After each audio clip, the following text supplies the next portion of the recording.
Hey guys, how you guys doing today? We are going to jump back into our Constitution crash course unit. Recall that we started that 2 days ago, and you guys got the background on what led up to America getting to the point where they're going to write their Constitution, okay, for the new country. And so I'm just going to do a quick recap of the really big points we want to remember from that reading. And that is, remember that the United States was a colony of England, right? Because it started out with the English coming over into America and settling there. But eventually, the people who lived there considered themselves separate from England. They got upset about things that England was doing, too controlling, right? The King George. And so they decided we wanted to be our own country. So they wrote a document called the Declaration of Independence that said, we are no longer a part of your country. And that, of course, led to a Revolutionary War that the United States won. And so the United States won the war, had a chance to be their own country. And that is when they said, well, we need to write a constitution, which would be a document that sets out what your laws are, what the structure of your government's like, all that. The problem was that they didn't want to be so overpowering like the monarchy that they were in before with King George in England, that they made the national government too weak, so that things didn't work very well, and the states were almost just running their own shows, and there was no real connection between all the states as a country together. And so that was when they came back together and decided we need a new constitution. And that would become what we just called the US Constitution today, and that is the one we still use today. And it is the document that sets out the structure of our government and the laws and all that kind of stuff that we have today still. So we are going to be digging into that through the next like 8 or 9 lessons. I do also want to touch on some vocab that you'll see in this lesson. Okay, compromise is going to be a big one. Compromise is an agreement between two sides in which both sides give up some of what they want. And I didn't add this there, but they also still get something that they like as well, right? That's the whole idea of the compromise. You have to give up some, but you still get some of what you want to. The framers, you're going to see that throughout the unit, is that is a name that the individuals who helped create the Constitution are called. They're called framers because they helped craft the Constitution, which is, the structure of the United States, in the same way that a framer crafts the structure of a house, right? So it's kind of comparing those two things. Those individuals are also referred to as founding fathers. So either of those words, it's referring to the people who helped establish the Constitution and figure out what the United States was going to look like.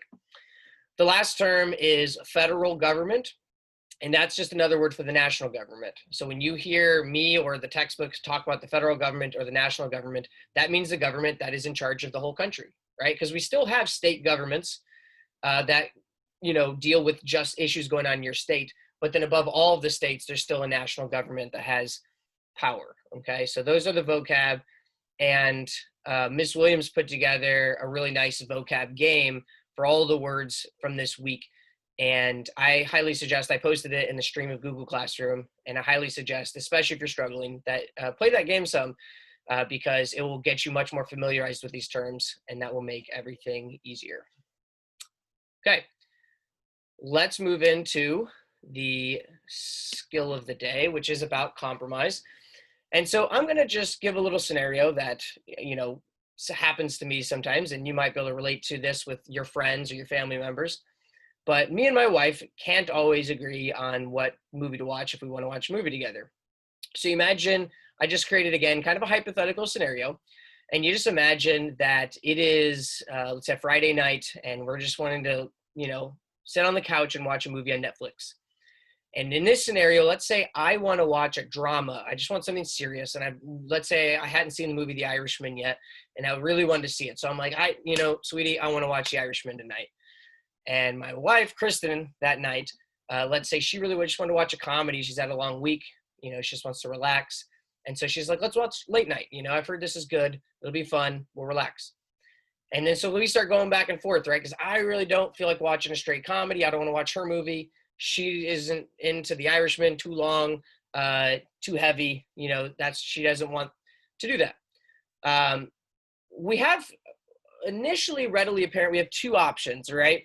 We could just end up not watching anything because maybe neither of us want to budge, or somebody just sort of like demands that that their movie's the one we watch, and so the other one just has to be unhappy while the person who demands it gets to be happy and watch their movie.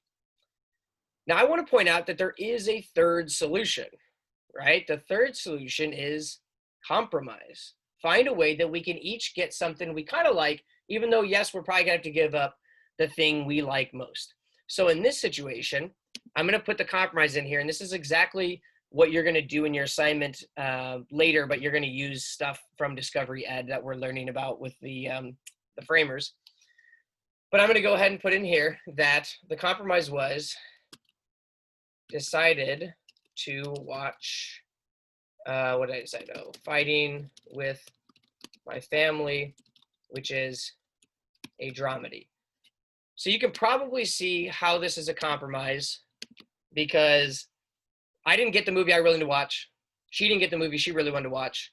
But I still got a movie that has drama in it, right? A dramedy means it has drama and comedy. So I still got that part I was looking for.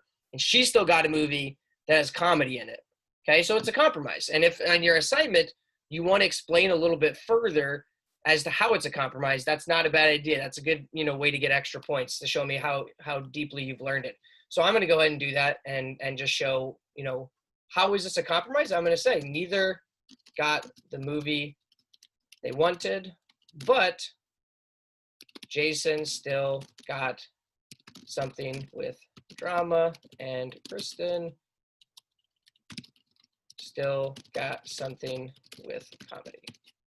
So I've told you what the compromise is, and then I've gone the extra mile to show you why that is a compromise, how both people didn't fully get what they want, but they still got something that they wanted. So I want to do another example, but I want you guys to help me out with this one. And so I'm going to set up another scenario here.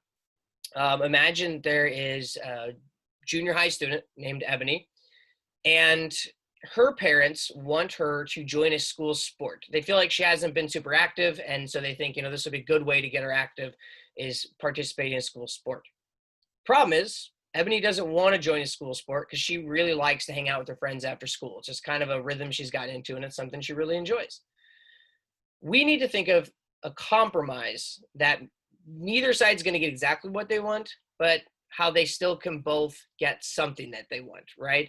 I'm going to go ahead and have you guys pause, get your notebooks out that you use for social studies, and I want you guys to jot down, what do you think a good compromise would be, okay? So this hat, got a new one for you today. This means pause the video, and when we come back, we'll talk about it.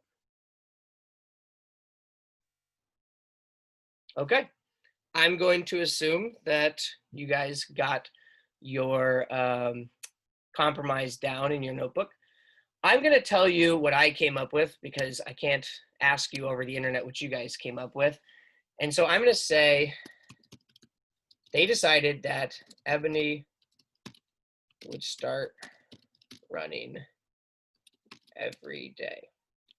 So Ebony said she's fine with being more active, and maybe, she has some interest in running. She kind of, enjoys that, but she's not willing to go full away to join a sport because she still wants to hang out with her friends after school. So this is their way of compromising that she's going to stay active by running each day.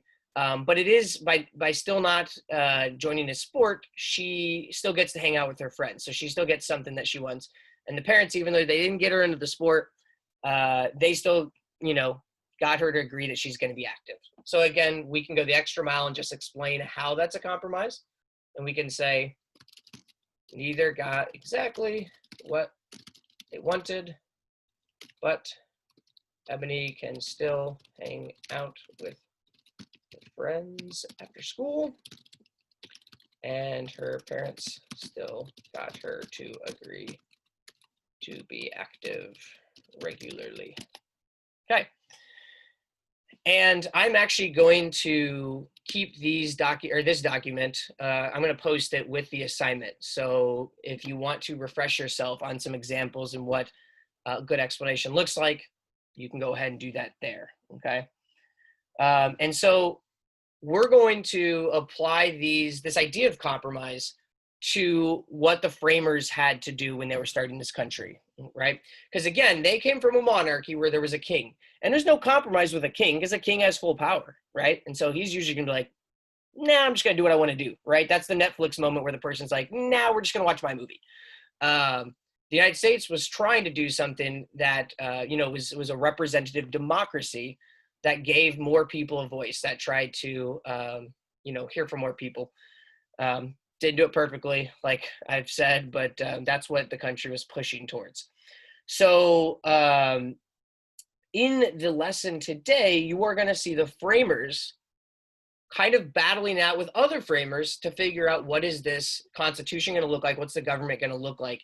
And I mean, this was hard for the states because the states had been having kind of be able to do their own thing a lot more. And so by being willing to make the national government a little stronger, that means each state had to be willing to compromise and set agreements about what this national government was going to look like. So, and that's the lesson question of the day, is how did the framers find compromise solutions on the key issues of the time? So I'm going to go real quick to Discovery Ed. Remember that if you're not in the right course, if you're confused about anything with Discovery Ed, I did a tutorial on this for your 825 lesson. I'm almost positive that's correct. So go check for that. But all of you should be set already if you did your 825 lesson. So you should be in the right course, the prehistory to present. And so all you need to do once you're in the textbook is to go down to 4.2 is where we're starting. It says creating a government. You would go to explore. And the reading today is going to be tabs 2 and 3. So you'd start in tab 2 and you would read tab 2. And I'll tell you the first half of the assignment is just tab 2. So you'll want to do that part as you or after you read tab 2. And then when you do the second part, that's going to involve tab 3. Okay.